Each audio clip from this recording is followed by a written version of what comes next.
नमस्कार, स्वराज करियर में आपका स्वागत है और मैं हूं आपके साथ काजल दुबे। इसके साथ ही स्वराज करियर में आज हम बात करेंगे फैकल्टी ऑफ मैनेजमेंट के बारे में।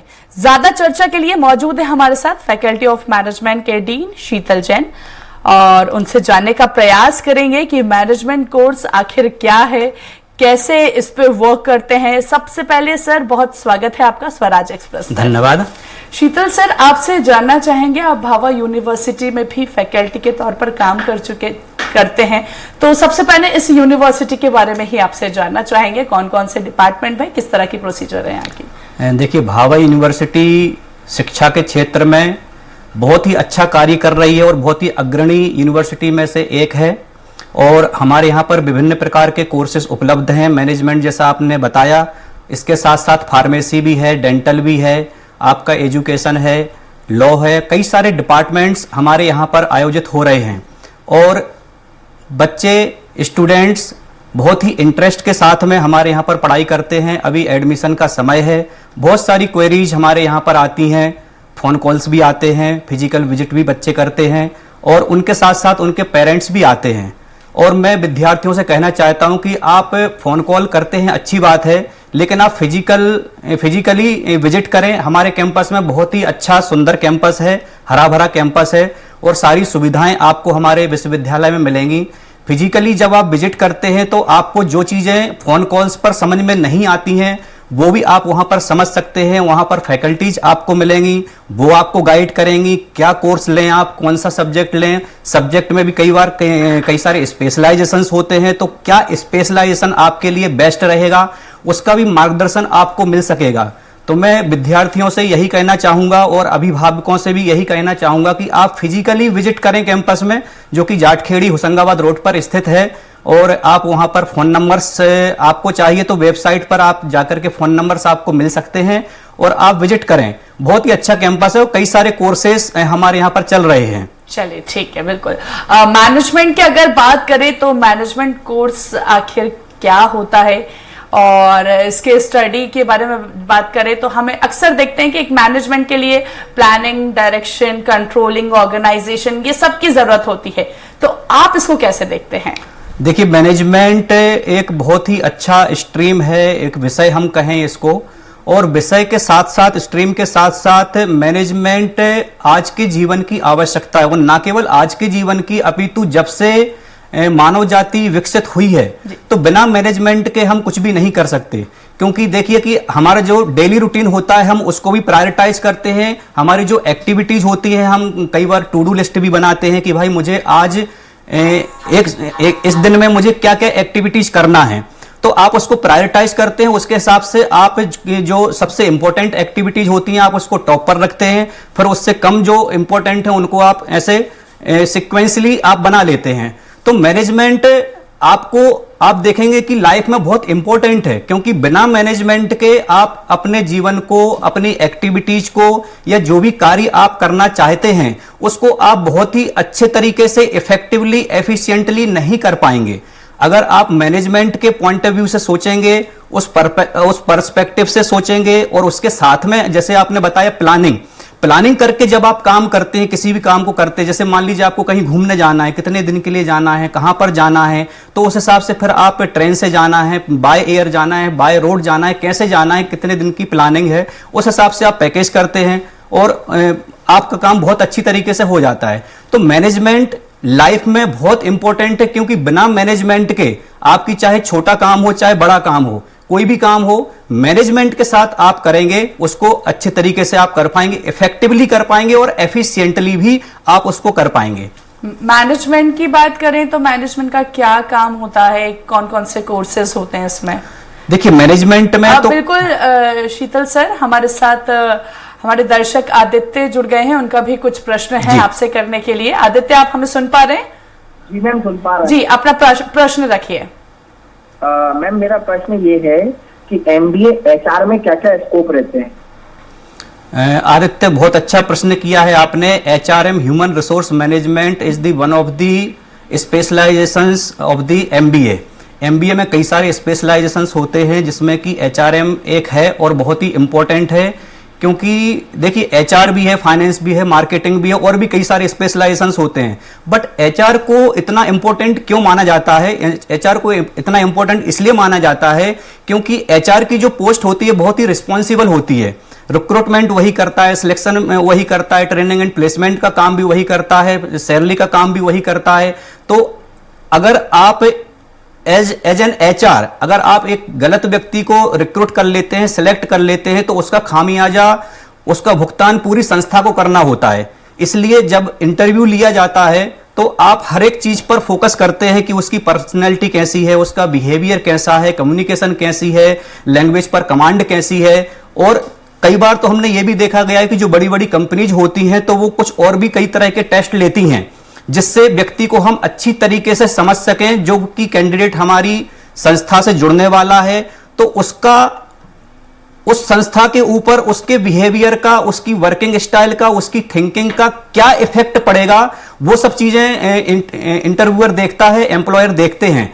तो अगर आप एचआरएम की बात करेंगे, बहुत ही रिस्पॉन्सिबल होता है और बहुत अच्छा स्कोप है, लेकिन इसके लिए आपको थोड़ा सा अपने आप को पॉलिश करना पड़ेगा, आपको अपना कम्युनिकेशन बहुत अच्छा करना पड़ेगा, आपको अपनी पर्सनैलिटी में ग्रूम लाना पड़ेगा, बहुत अच्छी करना होगी।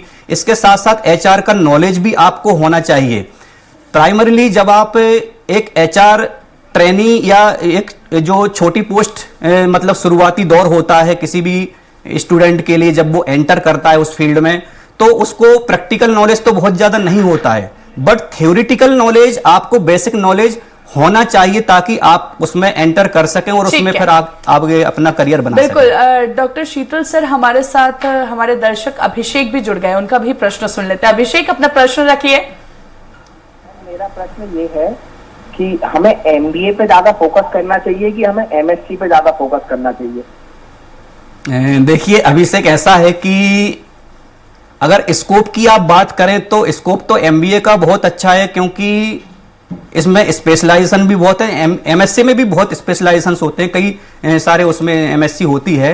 बट चूंकि एमबीए एक प्रोफेशनल कोर्स है और आज आप देख रहे हैं आज की डेट में, चाहे वो छोटी कंपनी हो, बड़ी कंपनी हो, फार्मास्यूटिकल कंपनी हो, एफएमसीजी कंपनी हो, इंजीनियरिंग की कंपनी हो, कोई भी कंपनी हो, कोई मॉल हो, हर जगह एमबीए की रिक्वायरमेंट है। क्योंकि एमबीए प्रोफेशनल कोर्स है और एमबीए में जो आपको पढ़ाई कराई जाती है वो उनका जो कोर्स कंटेंट होता है वो उसी हिसाब से डिजाइन किया जाता है, जॉब ओरिएंटेड है।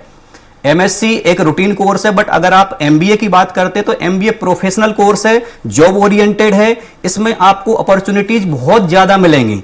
एक छोटा सा एग्जांपल मैं आपको देना चाहता हूं। अगर आपने एमएससी बायोटेक्नोलॉजी से की है या माइक्रोबायोलॉजी से की है या केमिस्ट्री से की है, तो सीधी सी बात है, अगर आपने केमिस्ट्री से की है तो आप केमिस्ट्री के फील्ड में ही जा सकते हैं। लेकिन अगर आपने एमबीए कर लिया है, आप एफएमसीजी कंपनी में जा सकते हैं। क्यों? क्योंकि वहां पर एमबीए की रिक्वायरमेंट है। सुपरवाइजर किसको बनाएंगे आप, स्टोर इंचार्ज किसको बनाएंगे आप, असिस्टेंट मैनेजर, डिप्टी मैनेजर या मैनेजर की पोस्ट आप किसको देंगे? वो मैनेजमेंट के स्टूडेंट को ही मिलेगी।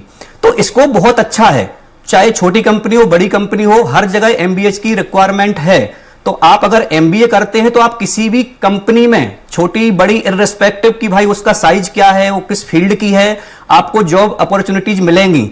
लेकिन जब आप या तो फार्मेसी की बात करते हैं या एमएससी की बात करते हैं तो आपका स्कोप लिमिटेड हो जाता है। आपको वहीं पर जॉब मिलेगी, इसके अलावा आपको कहीं पर जॉब नहीं मिलेगी। आपने बीटेक किया, कंप्यूटर साइंस से किया, कंप्यूटर साइंस के अलावा आप ना मैकेनिकल में जा सकते, ना सिविल में जा सकते, ना किसी और फील्ड में जा सकते। बट एमबीए के साथ ऐसा नहीं है। अगर आपने एमबीए किया है तो आप किसी भी फील्ड में एंटर कर सकते हैं और आपको जॉब अपॉर्चुनिटीज बहुत मिलेंगी। चलिए ठीक है। रागिनी हमारे साथ एक और दर्शक फोन लाइन पर जुड़ गई हैं। रागिनी, अपना प्रश्न रखिए शीतल सर के सामने। सर, मैनेजमेंट के थ्रू हम अपने टाइम को कैसे मैनेज कर सकते हैं, लाइफ में या पढ़ाई में या सब में? बहुत अच्छा, मतलब बहुत अच्छा प्रश्न किया है कि लाइफ मतलब सब्जेक्ट से थोड़ा हटके, बट चूंकि मैनेजमेंट से रिलेटेड है प्रश्न कि हम अपनी लाइफ को कैसे मैनेज करें। ये बहुत ही कॉम्प्लिकेटेड प्रश्न है आज की लाइफ में, क्योंकि जो यंग जनरेशन है तो उसकी थिंकिंग, उसका लाइफ स्टाइल और जो एक जनरेशन गैप है वो बहुत ज़्यादा है। तो कई बार हमारा और हमारी जनरेशन का या हमारा अपने पेरेंट्स के साथ में तालमेल नहीं बैठ पाता है। तो लाइफ को कैसे मैनेज करें? देखिए, लाइफ की जब हम बात करते हैं तो रिसोर्सेस और रिलेशंस दो बहुत इंपॉर्टेंट फैक्टर्स होते हैं व्यक्ति की लाइफ में। तो रिसोर्सेज तो ठीक है, हम उसको मैनेज कहीं ना कहीं कैसे ना कैसे कर लेते हैं, बट जो रिलेशंस हैं, जो लोग हमारे साथ में जुड़े हुए हैं, मदर फादर हैं या और भी जो रिलेटिव्स हैं, तो उनको मैनेज करना आज की डेट में बड़ा मुश्किल हो गया है। उसका मतलब एक छोटा सा एग्जाम्पल मैं आपको देना चाहूंगा कि जैसे कबीर जी का एक मुझे एग्जाम्पल याद आता है, अब लाइफ मैनेजमेंट की बात हुई है, तो कबीर जी की जो जीवन था बड़ा खुशहाल था, बड़ा शांतिपूर्ण था। लोगों को आश्चर्य होता था कि पति पत्नी में इनके बीच में कभी लड़ाई झगड़ा नहीं होता, कभी मनमुटाव नहीं होता, कभी तू तू मैं नहीं होती। तो लोगों को बड़ी जिज्ञासा रहती थी कि आखिर कबीर जी का जीवन इतना सरल, इतना आसान क्यों है, आखिर क्या कारण है। लोगों ने कबीर जी से पूछा। दोपहर का समय था, कबीर जी ने अपनी पत्नी को आवाज लगाई। दोपहर का समय, आंगन में कबीर जी बैठे हुए हैं और कबीर जी से अपनी पत्नी से कबीर जी बोलते हैं कि जाओ लालटेन जला करके ले आओ। आजकल की जनरेशन शायद लालटेन जानती नहीं होगी, लेकिन इसका प्रकाश के लिए, मतलब अंधेरे में जब हम होते हैं तो प्रकाश करने के लिए लालटेन का उपयोग, जैसे दीपक होता है, इस प्रकार के एक उपकरण मान सकते हैं। तो वो गई उनकी पत्नी और लालटेन जला करके कड़ी धूप में, कड़ाके की धूप में लाई और कबीर जी के पास में रख दी। उसने ये प्रश्न नहीं पूछा कि पागल हो गए हो क्या, इतनी धूप में तुम्हें लालटेन की क्या आवश्यकता है। वो व्यक्ति वहां बैठा है, काफी देर होने के बाद उसने पूछा कि कबीर जी, मैंने प्रश्न किया कि आपका जीवन इतना खुशहाल कैसा है, आपने जवाब नहीं दिया। कबीर जी ने कहा कि मैंने जवाब दे दिया, तुम्हें समझ में नहीं आया। इस कड़ाके की धूप में मैंने पत्नी को आवाज लगाई और उसने लालटेन ला करके मेरे पास रख दी। उसने तर्क वितर्क नहीं किया, ठीक है, उसने कुछ भी नहीं पूछा और रख दिया। यही हमारे सुखी दाम्पत्य जीवन का मूल है। तो अगर हम समर्पण रखेंगे अपने रिलेशंस में तो बिल्कुल हमारी लाइफ बहुत अच्छी खुशहाल हो जाएगी। शीतल जी, हमारे साथ आकाश, हमारे दर्शक भी फोन लाइन पर जुड़ गए हैं। और आकाश, आप अपना प्रश्न रखिए। आकाश, सुन पा रहे हैं आप? जी जी जी, सुन पा रहा हूँ जी। सर के सामने अपना प्रश्न रखिए। जी, मैं ये पूछना चाह रहा हूँ कि फाइनेंस के साथ सर क्या स्पेशलाइजेशन में ले सकता हूँ जिसमें मुझे फ्यूचर में ज्यादा बेटर अपॉर्चुनिटी मिले? देखिए, बहुत अच्छा प्रश्न है आकाश जी आपका। अगर मैं भाभा विश्वविद्यालय की बात करूं तो हमारे यहां पर 9 स्पेशलाइजेशंस चल रहे हैं और हमारे यहां पर भाभा विश्वविद्यालय में ड्यूअल स्पेशलाइजेशन बच्चों को दिया जाता है। मतलब एक साथ आप 2 स्पेशलाइजेशंस ले सकते हैं। 2 स्पेशलाइजेशन होने से क्या होता है कि आपका स्कोप बढ़ जाता है। जैसे कि आपने एचआर और फाइनेंस ले लिया, फाइनेंस और मार्केटिंग ले लिया, तो आप मार्केटिंग में भी जा सकते हैं एमबीए करने के बाद और फाइनेंस में भी जा सकते हैं। तो हमारे यहां पर ड्यूअल स्पेशलाइजेशन है। आपका प्रश्न है कि फाइनेंस के साथ और क्या ले सकते हैं आकाश जी?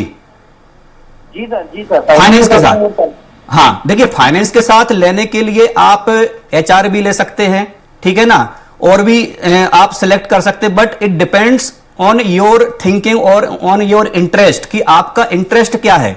फाइनेंस के साथ साथ आप बैंकिंग भी ले सकते हैं, क्योंकि बैंकिंग और फाइनेंस बहुत अच्छा कॉम्बिनेशन बनता है। अगर आपको बैंकिंग फील्ड में जाना है और फाइनेंस आपका बैकग्राउंड है, अगर आपने ग्रेजुएशन में बीकॉम किया हुआ है, फाइनेंस स्ट्रांग है, तो आप उसके साथ में बैंकिंग भी ले सकते हैं। एक अच्छा कॉम्बिनेशन आपका बन सकता है। ठीक है, बिल्कुल। डॉक्टर शीतल जी, जैसे कि हम देखते हैं, अक्सर हम देखते हैं, जैसे ही कई स्टूडेंट्स के 12th कंप्लीट होती है और उनके दिमाग में सबसे पहले यही क्वेश्चन आता है कि अब क्या करना है, अब कौन सा कोर्स करना है। तो सबसे बेस्ट कोर्स आपकी नजर में कौन सा हो सकता है आफ्टर 12th? देखिए, 12th के बाद की अगर हम बात करें कि जो कि एक स्टूडेंट के लिए एक टर्निंग पॉइंट आता है उसकी लाइफ में, वो कॉलेज में एंटर करता है और वहीं से उसके करियर का, वैसे देखा जाए तो 11th से चूंकि सब्जेक्ट ले लेता है विद्यार्थी और 11th से वो अपनी कंटिन्यू स्टडी करता है, बट 12th के बाद उसके पास और भी कई सारे ऑप्शंस अवेलेबल हो जाते हैं। तो ऐसे देखा जाए तो सारे ही कोर्सेस में, सारी ही स्ट्रीम्स में आपका अगर इंटरेस्ट है और आप किसी भी कोर्स को, किसी भी सब्जेक्ट को अगर अच्छे से करते हैं तो आपको अपॉर्चुनिटीज उसमें मिलेंगी। बट आपको बस 2 चीजें याद रखना है कि एक, आपका इंटरेस्ट क्या है। कई बार ये देखा गया है कि हमारा चूंकि दोस्त कॉमर्स ले रहा है तो मैंने कॉमर्स ले लिया, मेरा दोस्त मैथ्स ले रहा है तो मैंने मैथ्स ले लिया। ये ना करें, आप कॉपी कैट ना करें। आप अपना इंटरेस्ट देखें, आप अपना कैलिबर देखें कि भाई मैं किस में स्ट्रांग हूं। आपको अपना स्वॉट एनालिसिस करना पड़ेगा। जो भी आप कर रहे हैं आपको उसमें अपॉर्चुनिटीज देखना होगी कि इस फील्ड में कितनी अपॉर्चुनिटीज हैं, क्योंकि कोर्स करना एकमात्र पढ़ाई करके छोड़ देना ऐसा तो है नहीं। क्योंकि हम कोर्स कर रहे हैं वो हमारे करियर के लिए कर रहे हैं, तो उसमें जॉब अपॉर्चुनिटीज आपको कितनी मिल रही हैं वो भी आपको देखना होगी, प्लस आपका इंटरेस्ट किस में है। अगर आप किसी भी काम को आप देखिए, जैसे आईएएस का एग्जाम है, आईएएस के एग्जाम में हम जनरल हमारी जो थिंकिंग होती है कि आर्ट्स जो सब्जेक्ट होता है वो किसी काम का नहीं होता, बट आप एमपीपीएससी या यूपीएससी में जाकर के देखिए आर्ट्स कितना काम का होता है। तो ऐसा नहीं है कि हम किसी सब्जेक्ट को कम आंकें और किसी को ज्यादा, ये हमारे इंटरेस्ट के ऊपर डिपेंड करता है कि हमारा इंटरेस्ट क्या है, और उसमें फिर हमें अपॉर्चुनिटीज हमें खुद तलाशना है कि उसमें कितनी अपॉर्चुनिटीज हमारे लिए अवेलेबल है। बिल्कुल। यहाँ पे अगर हम बात कर रहे हैं मैनेजमेंट की, तो मैनेजमेंट में सबसे पहला दिमाग एमबीए का ही आता है। हमने खुद भी देखा कि बहुत सारे स्टूडेंट्स ने क्वेरी की और उन्होंने अपने प्रश्न रखे जहां पर उन्होंने जानने का प्रयास किया। तो एमबीए की अगर हम बात करें तो इसमें बेस्ट और क्या कुछ हो सकता है? अगर जॉब की बात करें तो जाहिर सी बात है, कोई भी हम अगर डिग्री लेते हैं तो हमको जॉब की रिक्वायरमेंट होती है। तो अगर बेस्ट जॉब की बात करें तो कौन कौन से सेक्टर में हम जा सकते हैं अगर हम एमबीए कोर्स करते हैं? तो देखिए, एमबीए करने के बाद आप, जैसे मैंने आपको बताया कि एमबीए का स्कोप बहुत बड़ा है और स्पेशलाइजेशंस बहुत ज्यादा हैं। आप प्रोडक्शन में भी एमबीए कर सकते हैं, आप रिटेलिंग में भी एमबीए कर सकते हैं, आप बैंकिंग में एमबीए कर सकते हैं, आप आईटी में एमबीए कर सकते हैं, आप हॉस्पिटल मैनेजमेंट में आप एमबीए कर सकते हैं, डिजास्टर मैनेजमेंट में आप कर सकते हैं, लॉजिस्टिक्स में कर सकते हैं। आज की डेट में अगर देखा जाए तो कई सारे स्पेशलाइजेशंस अवेलेबल हैं, बट चूंकि अगर आप भाभा विश्वविद्यालय में अगर व्यक्ति या बच्चा स्टूडेंट जो है वो एडमिशन लेना चाहता है तो 9 स्पेशलाइजेशंस के साथ में आप वहां पर एडमिशन ले सकते हैं। और जो अभी डिमांड में है, मतलब जिनकी मार्केट में डिमांड रहती है, आप बैंकिंग सेक्टर देखिए बहुत अच्छी तेजी से आगे बढ़ रहा है, बैंकिंग स्पेशलाइजेशन आपको हमारे यहाँ मिल जाएगा। आईटी सेक्टर में भी स्टूडेंट कई बार ग्रेजुएशन वो होता है वो टेक्निकल बैकग्राउंड से आता है तो वो आईटी लेना प्रेफर करता है, तो आईटी भी हमारे यहाँ पर है। इसके अलावा प्रोडक्शन में भी कई सारी अपॉर्चुनिटीज हैं तो वो भी आपको मिलेगा। हॉस्पिटल मैनेजमेंट भी अभी तेजी से बढ़ रहा है, हॉस्पिटल्स में भी कई सारी संभावनाएं अपॉर्चुनिटीज हैं। देखिए तो कई सारे स्पेशलाइजेशन बोल सकते हैं कि एडिशनल में आप कोर्स ले सकते हैं। हमारे साथ एक और दर्शक जुड़ गए, इमरत, इनका रुख करेंगे। इमरत, आप अपना प्रश्न रखिए। मैं भाभा कॉलेज का पूर्व स्टूडेंट रह चुका हूँ जी। तो मैम मैं भाभा कॉलेज से मैंने एमबी किया था, पर जैसे कि सर बता रहे हैं भाभा कॉलेज में कैंपस के नाम पे कुछ भी नहीं आता है सर। मैं जी सर। इमरत जी, हाँ जी बोलिए।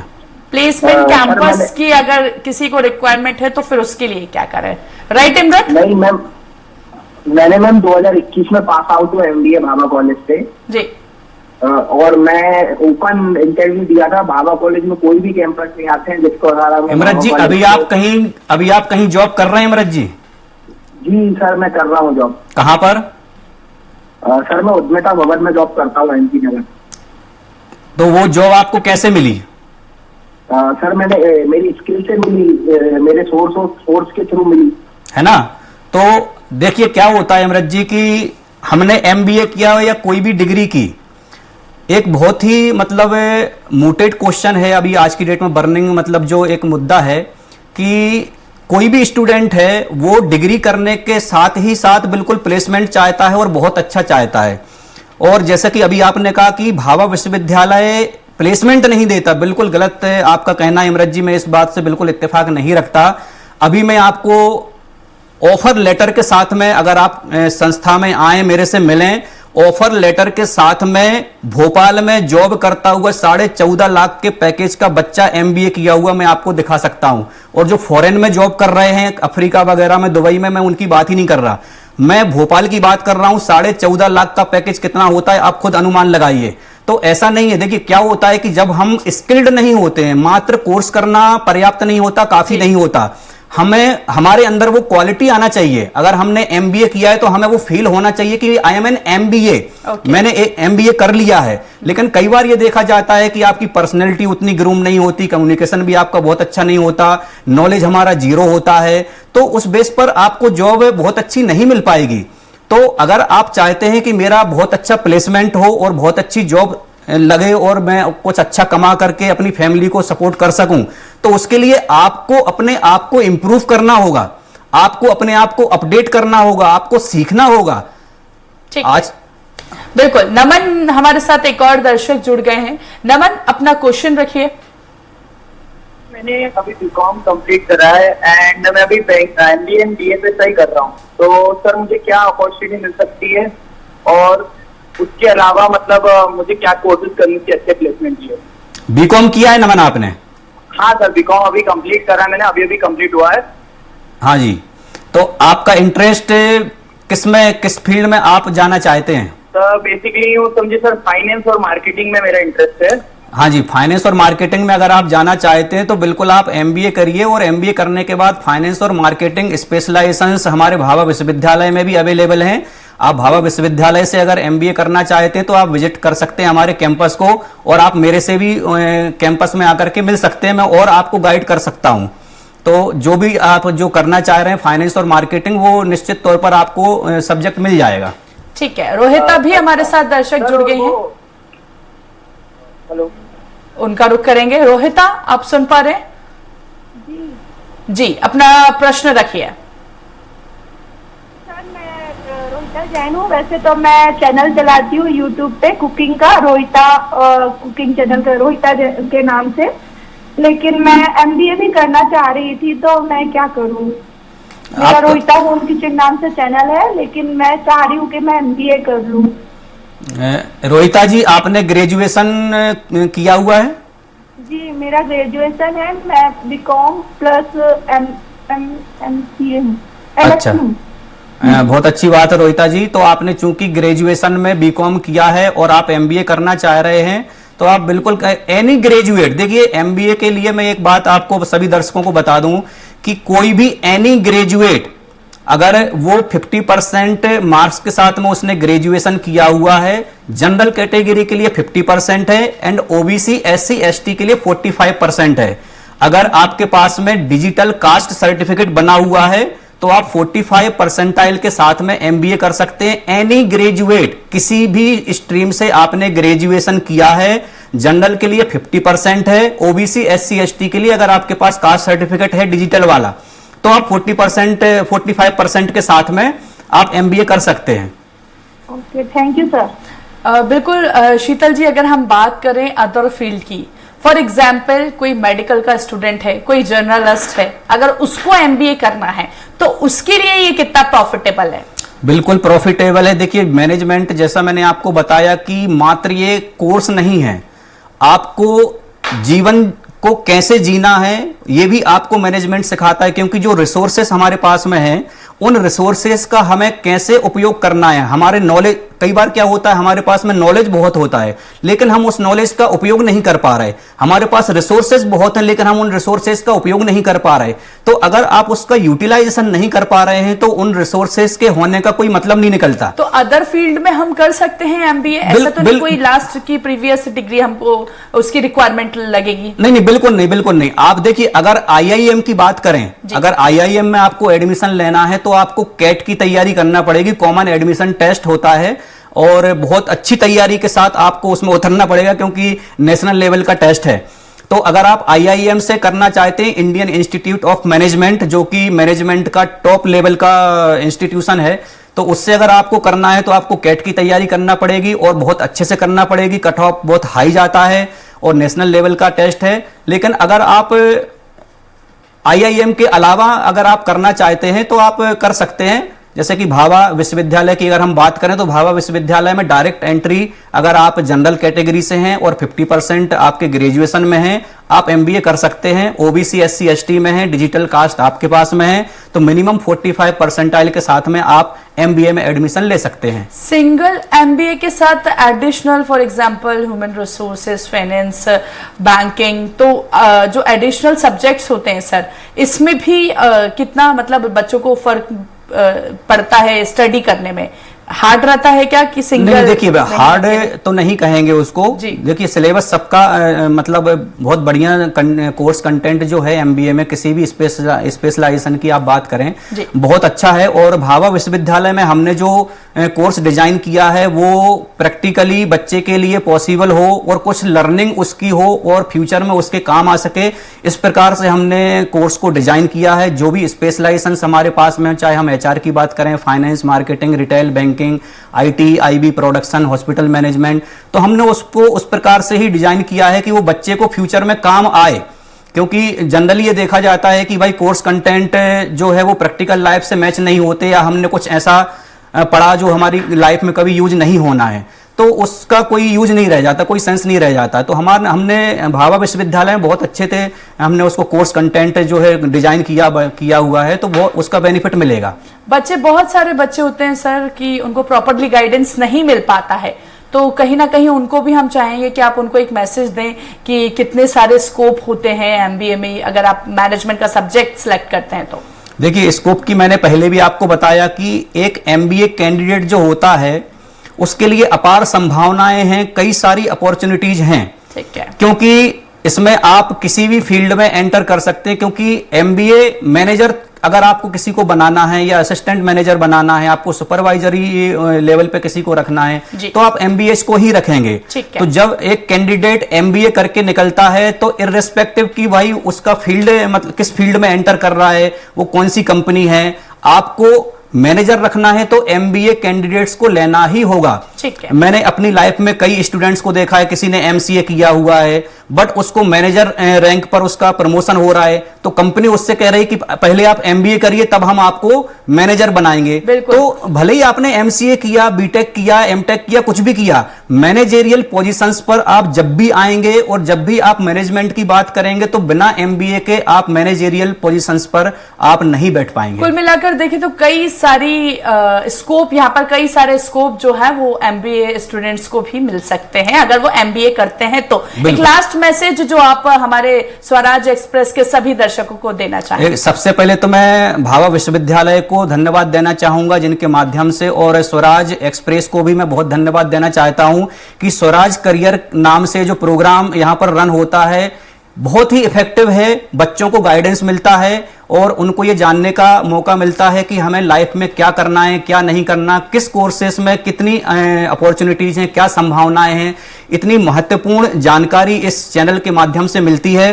तो मैं स्वराज एक्सप्रेस को भी बहुत बहुत धन्यवाद देता हूं और भाभा विश्वविद्यालय को भी बहुत बहुत धन्यवाद देता हूं जिनके माध्यम से आज यहां पर मैं अपने शब्दों को लोगों तक पहुंचा पाया। और स्टूडेंट्स के लिए कहना चाहता हूं कि आप जो भी करें मन लगा के करें, पूरे फुल एनर्जी के साथ में करें, और हाँ ये जरूर देखें कि मैं जो कर रहा हूं उसमें मुझे स्कोप कितना है, मतलब क्या जॉब अपॉर्चुनिटीज हैं, उस हिसाब से हम अगर अपनी स्टडी को करते हैं और आगे बढ़ते हैं तो निश्चित तौर पर आप बहुत अच्छी तरीके से अपने करियर को सेट कर सकते हैं। चलिए ठीक है, बहुत बहुत शुक्रिया शीतल जी हमसे बातचीत करने के लिए। तो देखिए इन्होंने मैनेजमेंट में कौन सी डिग्री होती है, मैनेजमेंट कोर्स आखिर क्या होता है, मैनेजमेंट का काम कैसे होता है, ये सारी जानकारी, ये तमाम जानकारी हम तक पहुंचाई और इसके साथ ही उन्होंने जानकारी दी कि इसमें कई सारे स्कोप होते हैं। अगर आप भी चाहते हैं मैनेजमेंट के कोर्स में जाना तो एमबीए जरूर करें, कहीं ना कहीं आप भी एक अच्छे मुकाम पर पहुंच सकते हैं। इसके साथ ही स्वराज एक्सप्रेस की एक खास पेशकश में इतना ही, दीजिए इजाजत और देखते रहिए स्वराज एक्सप्रेस। नमस्कार। मैडम।